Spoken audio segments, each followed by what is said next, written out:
ওর সেই বন্ধুটি আমাদের এই কথা জানায়। আর ও যখন চলে যায় সেই জায়গা থেকে কেমন একটা আষ্টে গন্ধ ছড়াচ্ছিল, মনে হচ্ছিল কোনো কাঁচা মাংস আশেপাশে পড়ে আছে হয়তো। আর তা পরের দিন থেকে শুরু হয় সেই পৈশাচিক কাণ্ড কারখানা।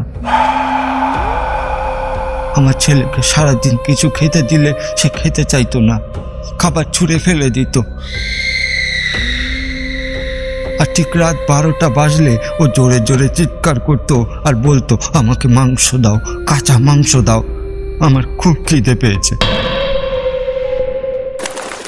অনুভবে অলৌকিক, অনুভব বলে দেয় অলৌকিক রয়ে যায়।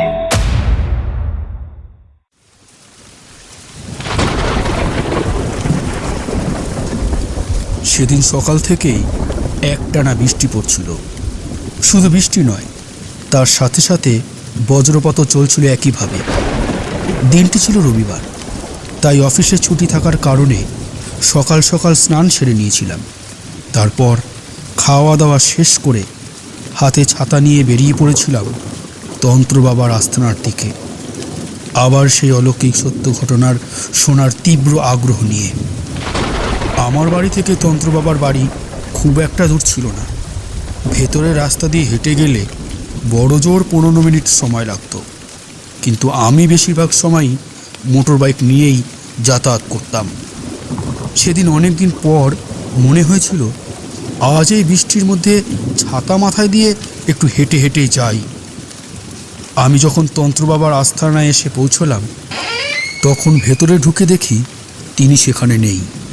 আমি তখন জেঠিমাকে ডাক দিলাম, জেঠিমা, ও জেঠিমা, তোমরা সবাই কোথায় গেলে গো? তন্ত্র বাবাই বা কোথায় গেলেন? ও তন্ত্র বাবা, ও জেঠিমা, কোথায় গেলে গো সব? কে এসেছে? হোমা, অর্ণব নাকি? অবাক কাণ্ড। কিন্তু তুমি তো পুরো ভিজে গেছো বাবা। তুমি একটু বসো, আমি আগে একটা গামছা নিয়ে আসি। আমি জেঠিমাকে বললাম, ওইটুকু জলে কিছু হবে না। তবে আমি মনে মনে জানতাম, আমি যতই বলি না কেন জেঠিমা আমার কথা শুনবেন না। নাও দেখি, আগে মাথা আর হাত পাগুলো ভালো করে মুছে নাও তো। আর তোমার তন্ত্র বাবা একটু বাজারে গেছেন। সকাল থেকে এরকম বৃষ্টি হচ্ছে না, উনি ঘুম থেকে উঠেই বলেছেন যে আজ তুমি আসবে। আর এই বৃষ্টিতে তোমার পছন্দের খিচুড়ি আর ইলিশ মাছ ভাজা যেন আমি করে রাখি, এই বলে বাজারের থলি নিয়ে বাজারে গেলেন ভালো দেখে ইলিশ মাছ আনতে। তুমি একটু বসো, উনি এখনই চলে আসবেন। আমি তখন মনে মনে ভাবতে থাকলাম, আজ এই বর্ষার দিনে তন্ত্র বাবা না জানি কোন রহস্যময় ঘটনা শোনাবেন। কিন্তু হঠাৎ একটা কথা আমার মাথায় এলো। জেঠিমা বললেন, তন্ত্র বাবা নাকি সকালবেলায় তাকে বলেছেন যে আজ আমি আসব। উনি কিভাবে জানলেন আজ আমি আসব? অবশ্য এর আগে উনি ওনার এরকম অনেক অলৌকিক কার্যকলাপ আমাকে দেখিয়েছেন, যা আমাকে ভাবিয়ে তুলেছে সত্যি এটা কিভাবে সম্ভব। হঠাৎ আস্তানার বাইরে থেকে গম্ভীর কণ্ঠে তন্ত্র বাবা বলে উঠলেন, রে, এসে গেছিস? আমি সকালেই তো জেঠিমাকে বলছিলাম আজ তুমি আমার কাছে আসবে। এই বলে তন্ত্র বাবা জেঠিমাকে ডাক দিলেন। আরে কোথায় গেলে গো, এদিকে এসো। এই নাও বাজারের থলিটা নাও, খুব ভালো বড় ইলিশ মাছ পেয়েছে, কড়া করে ভাজবে। আর এই মিষ্টির হাঁড়িটাও ধরো। সেই মনে আছে কর্ণাটকের ঘটনা, সেই ছেলেটি আর ওনার পরিবার, ওনারা এখানে ওনাদের আত্মীয়দের বাড়িতে বেড়াতে এসেছেন। বাজারে আমাকে দূর থেকে দেখেই চিনতে পেরে আমার কাছে আসেন।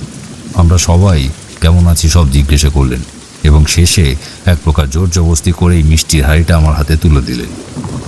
ওনাদের সাথে কথা বলতে গিয়েই তো আমার এত দেরি হয়ে গেল, হয়তো অন্য বাসার আগেই আমি চলে আসতাম। কর্ণাটক মানে সেই ছেলেটির ঘটনা?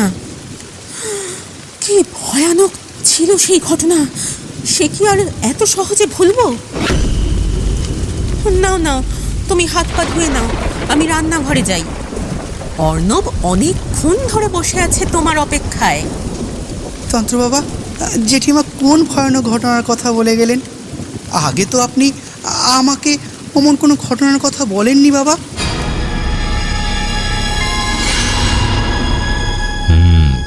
তোকে এই ঘটনাটি আগে কখনো বলিনি। আসলে সেবার আমি যে ভুলটি করেছিলাম তার জন্য আজও আমার স্বপ্নে এসে আমার গুরুদেব আমাকে তিরস্কার করে যান। এটা কিন্তু আমি মানতে পারছি না। না না, আমার একটু অসুবিধাই হচ্ছে এটা মানতে। কেন রে? আমি কি তোদের মতো রক্ত মাংসের মানুষ নই? কি ভাবিস তুই আমাকে? আমিও মানুষ, আর মানুষ মাত্রই ভুল হয়। ঠিক সেভাবেই আমি আমার গুরুর কৃপায় পাওয়া ক্ষমতার অপব্যবহার করেছিলাম। আমার গুরুদেবকে না জানিয়ে, তুই তো জানিস আমার গুরুর নির্দেশ ছিল যখন কোনো তন্ত্রক্রিয়া করার প্রয়োজন পড়বে তখন যেন আগে ওনার থেকে আর আমার পূজারিণী দেবীর কাছ থেকে অনুমতি নিয়ে সেই কার্য করি। কিন্তু সেবার আমি তাদের অনুমতি ছাড়াই তন্ত্রক্রিয়া করা শুরু করেছিলাম, আর যার ফলস্বরূপ আজও গুরুদেব আমাকে ক্ষমা করেননি। তাহলে বাবা, সেই ঘটনাটা শোনান না। কি কারণে, কেন আপনাকে ওরকম একটা কাজ করতে হয়েছিল? আর কি ঘটেছিল সেই ছেলেটার সাথে, যা শুনে জেঠিমা বলে গেলেন খুব নাকি ভয়ানক ঘটনা? আমাকেও বলুন না আপনি, আমিও জানতে চাই। রাস্তা দিয়ে আস্তে আস্তে ভাবছিলাম তুই তো আবদার করবি ভূতের ঘটনা শোনানোর জন্য, তোকে এই ঘটনাটাই আজ শোনাবো। সব সময়ের মতন এবারও তন্ত্রবাবা ভেতরের ঘরে গেলেন তার হুকোটি সেজে আনতে। আমি একটা জিনিস লক্ষ্য করতাম, তন্ত্রবাবা সবসময় নিজেই নিজের হুকো সাজাতেন। জেঠিমা কিংবা কোনো চেলা চামুন্ডাকে বলতেন না সাজিয়ে দিতে। এরপর তন্ত্রবাবা এসে তার খাটের ওপরে আরাম করে বসলেন এবং হুকো একটা টান দিয়ে ঘটনাটি বলতে শুরু করলেন।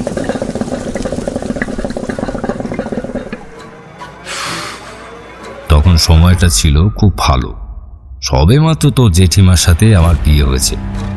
তান্ত্রিক জীবন আর সংসার জীবন মিলিয়ে আর মায়ের সাধনা করতে করতে আমার বেশ ভালোই দিনগুলো কেটে যাচ্ছিল। কিন্তু একদিন সন্ধ্যা নাগাদ আমারই এক ভক্ত, এই সামনের বাজারের পাশে যার বাড়ি, সে আমার কাছে এসে বলল, তন্ত্র বাবা, আমার এক পিস্তুত দাদা খুব বড় বিপদে পড়েছেন। এই বিপদ থেকে আপনি একমাত্র ওনাদের উদ্ধার করতে পারবেন। আমি যথারীতি জিজ্ঞাসা করলাম কি হয়েছে, কি ব্যাপার। সে আমাকে বলল, আমার দাদাকে আপনার নম্বরটা দিয়েছি, উনি আপনাকে ফোন করে সবটা বলবেন। আপনি দয়া করে আমার দাদাকে বিপদ থেকে বাঁচাবেন তান্ত্রিক বাবা। আমি তাকে বললাম, আমার দ্বারা যদি সম্ভব হয় আমি অবশ্যই তাকে বিপদ থেকে মুক্তি দেব। তারপর কি হলো তন্ত্রবাবা? তারা কি আপনাকে ফোন করেছিলেন? আপনি কি গিয়েছিলেন কর্ণাটকে? না, আমি সেখানে যাইনি, কিন্তু তারা ফোন করে আমাকে যা যা বলেছিলেন তা হলো,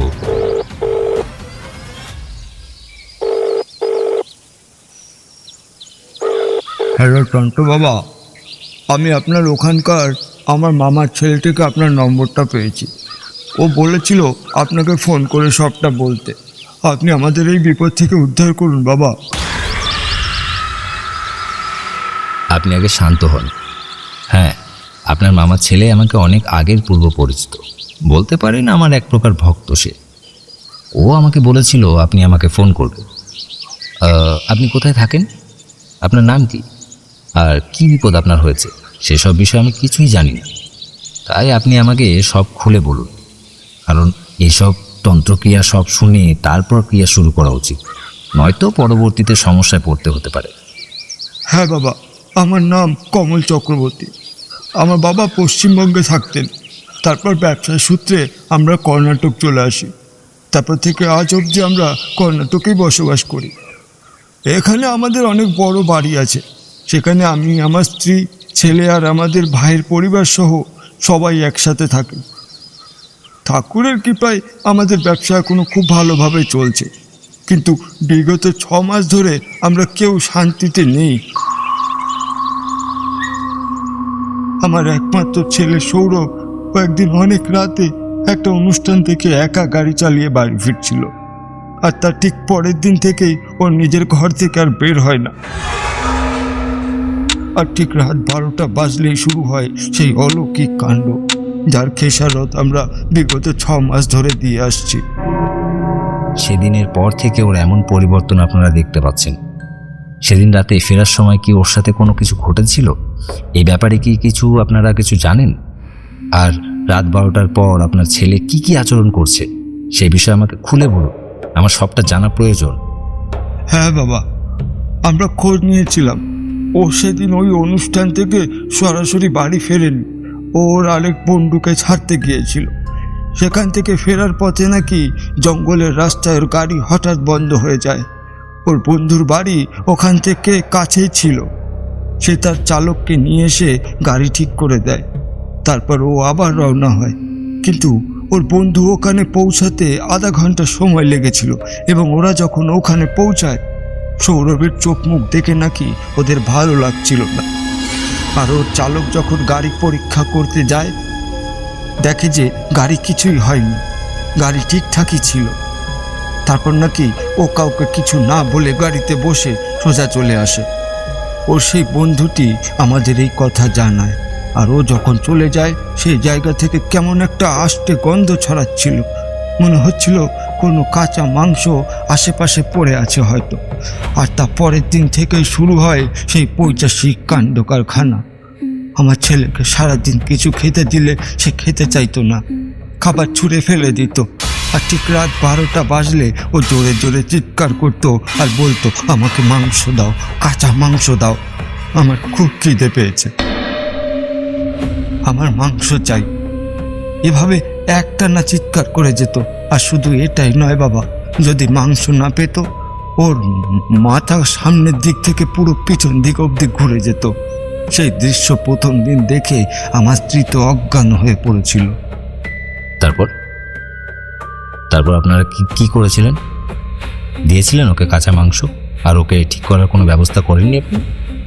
প্রথম কদিন ওকে আমরা এসব দিইনি, কিন্তু ও যেভাবে চিৎকার করতে আর ঘরের মধ্যে যেভাবে তাণ্ডব চালাতো আমরা বাধ্য ওই কাঁচা মাংস খেতে দিতে। আর যদি বলেন ওকে ঠিক করার কথা, এই 6 মাসে অন্তত 10 জন ওঝাতান্ত্রিক ওকে দেখে গেছেন, কিন্তু কেউ কোনো সুরাহা করতে পারেনি। ওকে সেই দিনের পর থেকে আমরা প্রতিদিন কাঁচা মাংস দিতাম, কিন্তু একদিন ইচ্ছা করেই দিন। তার পরিবর্তে ওকে সাধারণ বাড়িতে রান্না করা খাবার খেতে দিই। আমি আর ওর মা যাই ওকে খাবারটা দিতে। রীতিমতো এইসব খাবার দেখে ও খাবারের থালা ছুঁড়ে মারে আর বিকট গলায় আমাদের ওপর চিৎকার করে ওঠে। আমি ওকে শান্ত করতে গেলে আমাকে ধরে ছুঁড়ে মারে। সে কি গায়ের জোর জানেন না বাবা, আমাকে পাজা কোলে করে তুলে ছুঁড়ে মারলো। আমি যা বুঝতে পারছি আপনার ছেলের ওপর কোনো সাধারণ জিন বা প্রেতাত্মা ভর করেনি। যে ভর করে আছে সে খুবই শক্তিশালী। এদের থামানো খুব একটা সহজ নয়। বাবা, আপনি এখানে আসুন। আপনার যাতায়াত করা থেকে শুরু করে আপনার সমস্ত খরচ আমি বহন করব। আমার ছেলেটাকে বাঁচান আপনি। আপনি আমাদের শেষ আশা ভরসা। এভাবে চলতে থাকলে আমার একমাত্র ছেলেটা যে আর বাঁচবে না। আমার পক্ষে তো যাওয়া সম্ভব নয়। আমি আমার আস্তানা ছেড়ে বাইরে কোথাও যাই না। বাবা, আপনি আসতে পারবেন না? তাহলে আমার ছেলেটার কি হবে বাবা? আমার তো এখন ওকে স্পর্শ করতে পারি না। ট্রেনে যেতে গেলেও তো 2 দিন লাগবে। আর ওর যে রাত 12টা বাজলেই ভয়ানক রূপ ধরে। আমরা এই 2 দিন কিভাবে ওকে নিয়ে আসবো আপনার কাছে? তা নিয়ে আপনি চিন্তা করবেন না। আমি আপনার ছেলেকে একটা বিশেষ মন্ত্র দ্বারা বেঁধে দেব। ও একদম শান্ত হয়ে থাকবে এই 2 দিন। আপনি ওকে নিয়ে আসুন, আমাকে শুধু ট্রেনের টিকিট করার আগে জানাবেন। আমি তাহলে সেই বুঝে আপনার ছেলেকে মন্ত্রপুত করে দেব। আর তারা দেরি না করে ট্রেনে করে রওনা দেয় আমার আস্তানার উদ্দেশ্যে। আর আমার মন্ত্র পড়ে দেওয়ার কারণে তাদের কোনো অসুবিধা হয়নি সেই 2 দিন ট্রেন যাত্রায়। এই ঘটনাটি বলতে বলতে তন্ত্র বাবা একটু থামলেন আর ভেতরের ঘরের দিকে গেলেন। আর আমি এদিকে বসে বসে ভাবতে থাকলাম, সৌরভের এমন পরিণতি হওয়ার কারণ কি? কী কারণে ওর ওপরে সেই মহাশক্তিশালী জিন ভর করেছিল? তবে কোনো কারণ ছাড়া কি এমনও কারোর সাথে হতে পারে? আমি জানি এর উত্তর দুজনই দিতে পারবে, এক তন্ত্র বাবা আর এক সৌরভ নিজে। এই ভাবতে ভাবতে তন্ত্র বাবা আবার ফিরে এলেন এবং এসেই বললেন, অনুপ, রান্নাঘর থেকে দেখে এলাম কি সুন্দর গন্ধ ছড়াচ্ছে খিচুড়ি আর মাছ ভাজা। একদম পদ্মার ইলিশ এনেছি রে। এই মাছ তুই খেলে স্বাদ তুই ভুলবি না। আর তোর জেঠিমার হাতে তৈরি খিচুড়ি, উফ, ভাবতেই আমার জিভে জল চলে আসছে। না না তন্ত্র বাবা, আগে আপনি ঘটনাটা শেষ করুন, তারপর খাওয়া যাবে। আর খাওয়া দাওয়া একটু বুঝে সুঝে করবেন, আপনার তো বয়স হচ্ছে নাকি। এরপর তন্ত্র বাবা যা বললেন তা কিন্তু আমার কল্পনারও বাইরে ছিল।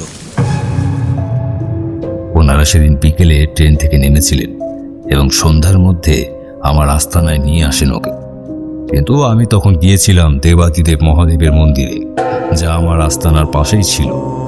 আমি সেখানে ধ্যানমগ্ন অবস্থায় বসেছিলাম, আর ওনারা পরিস্থিতি আবার খারাপের দিকে যাচ্ছে দেখে আমার দুই চেলাকে সাথে নিয়ে ওনার ছেলেকে মহাদেবের মন্দিরে নিয়ে আসে। আর তারপর যা ঘটেছিল, বাবা, পরিস্থিতি খারাপের দিকে যাচ্ছিল, তাই এখানে নিয়ে এলাম ওকে। তোকে তো আগেই বললাম, আমি এই কার্য করার আগে আমার গুরুর থেকে অনুমতি চাইনি।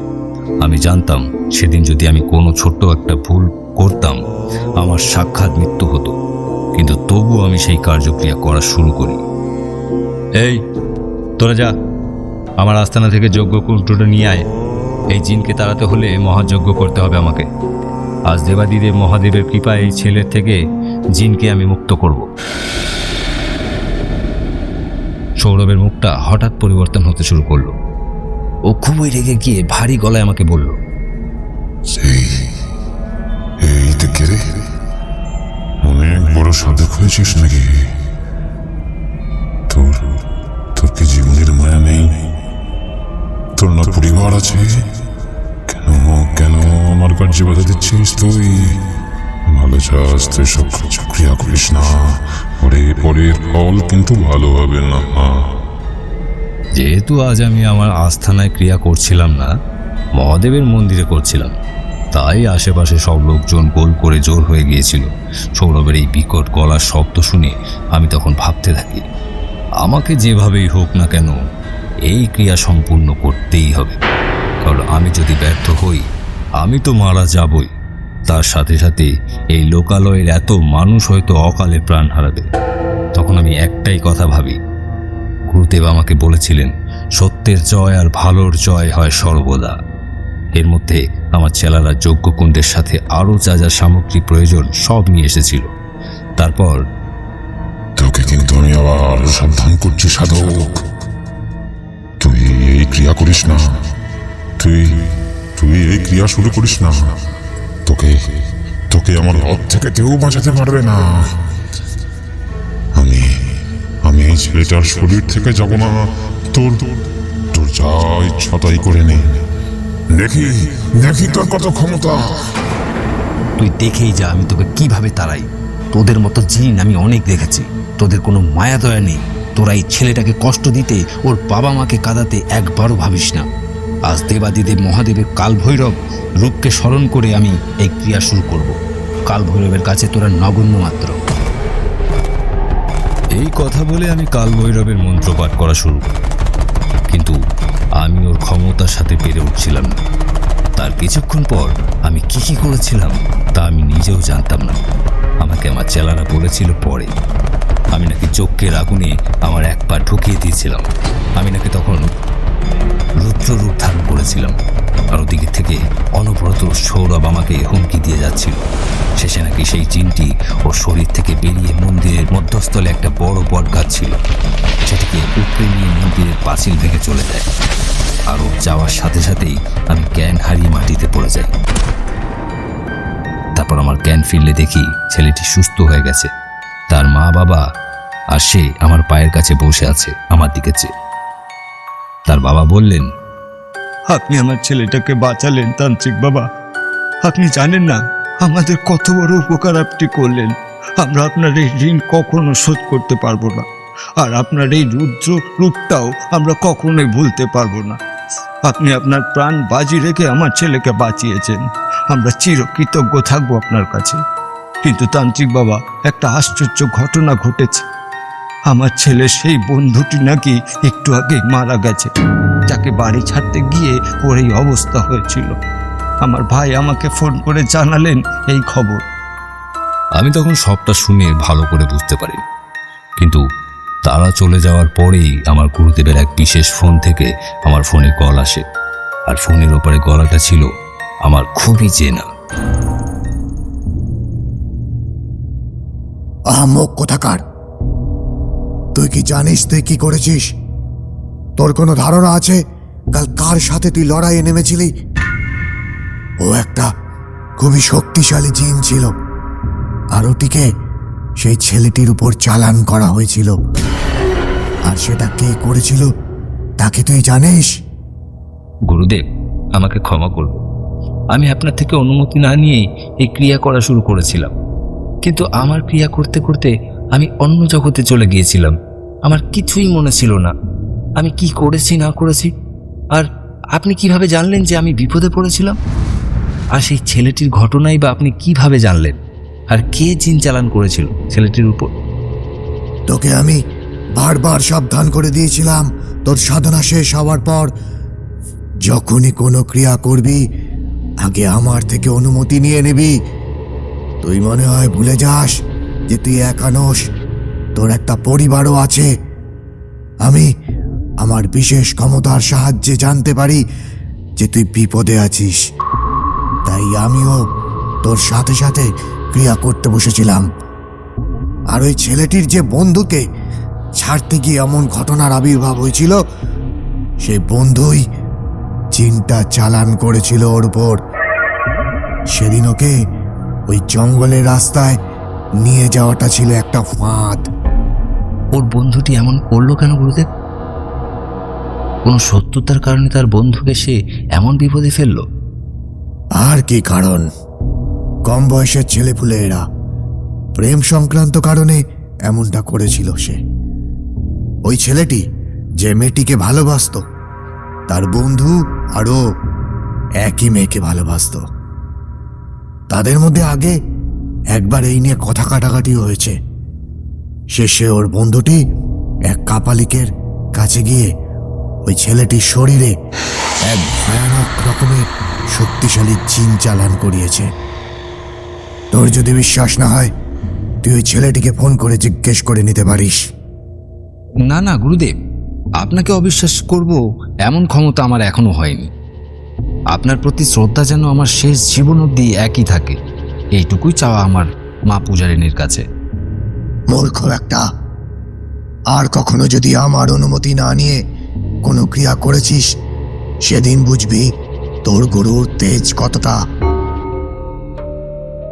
এই বলে গুরুদেব ফোনটি কেটে দেন। আর সেদিন আমার মধ্যে আমার গুরুদেব আবির্ভূত হয়ে সেই জিনকে দমন করেছিলেন।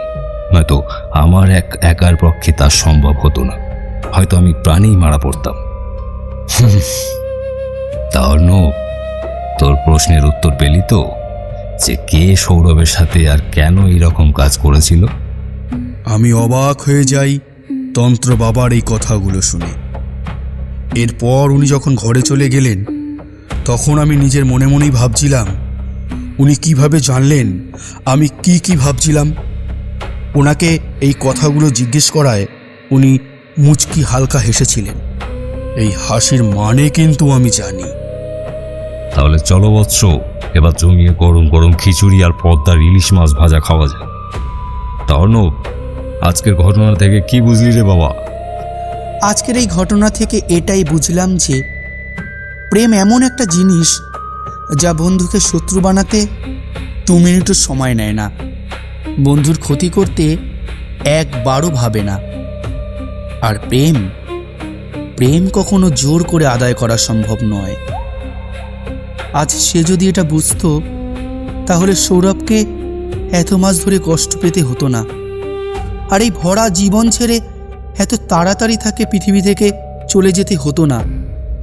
কারণ চালান করা জিন যদি কার্যে বাধা পায়, তাহলে যে চালান করেছে তাকেই প্রাণে মেরে ফেলে। এটাই হয়ে আসছে এতদিন, আর ভবিষ্যতেও হয়ে যাবে। তো কেমন লাগলো আজকের ঘটনা? কমেন্ট করে কিন্তু অবশ্যই জানাবেন। আর আপনাদের ছোট্ট একটা লাইক এবং কমেন্ট আপনাদের জীবনের এই সত্যি অভিজ্ঞতাগুলো খুঁজে আনা অনেকটা সাহস যোগায় আমাদের। এইরকম আরও সত্যি ভৌতিক বা দৈবিক ঘটনা শুনতে চাইলে সাবস্ক্রাইব করে রাখুন আমাদের অফিসিয়াল চ্যানেল অনুভবে অলৌকিক। পাশে থাকা বেল আইকনটি প্রেস করুন যাতে আমাদের পরবর্তী ভিডিও সবার আগে আপনার কাছে পৌঁছায়। আর হ্যাঁ, বন্ধুদের মাঝে শেয়ার করতে ভুলবেন না। আপনার জীবনে ঘটা বা আপনার পরিচিত কারোর জীবনে ঘটা যদি কোনো সত্যি ভৌতিক বা দৈবিক ঘটনা থাকে, তাহলে নিচে দেওয়া আমাদের অফিসিয়াল মেল অথবা হোয়াটসঅ্যাপ নাম্বারে আপনার ঘটনা পাঠিয়ে দিন। আপনার সেই সত্যি ঘটনাটি আমরা আমাদের নিজেদের কণ্ঠে পৌঁছে দেবো হাজার হাজার মানুষের কাছে আমাদের কোনো একটা পর্বে। আজ এখানেই শেষ। ভালো থাকবেন, সুস্থ থাকবেন। শুভরাত্রি, নমস্কার।